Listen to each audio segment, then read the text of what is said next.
জীবনে দুটো মারাত্মক রোগ আছে। একটির নাম হচ্ছে টেনশন, আর অন্যটি হচ্ছে মায়া। মায়া, টেনশন টেনশন যেন আমার শত্রুর জীবনেও না আসে। কারণ টেনশন শুরু হলে অনেকেই ঘুমের ওষুধ খায়, ড্রাগস নেয়, কিন্তু এদের সাময়িক ভুলে থাকা যায়, সাময়িক কষ্টটাকে লাঘব করা যায়, টেনশন থেকে একটু মুক্তি লাভ করা যায়। কিন্তু যার জীবনে একবার টেনশন ঢুকে যায়, তার জীবনটাই বরবাদ হয়ে যায়। তার মুখের হাসি কেড়ে নেয়, তার সমস্ত জীবনের আনন্দ কেড়ে নেয় মায়া,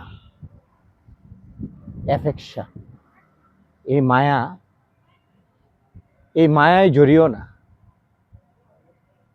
মায়া জড়িয়ে জীবনটাকে 12টা বাজিয়ে দিও না।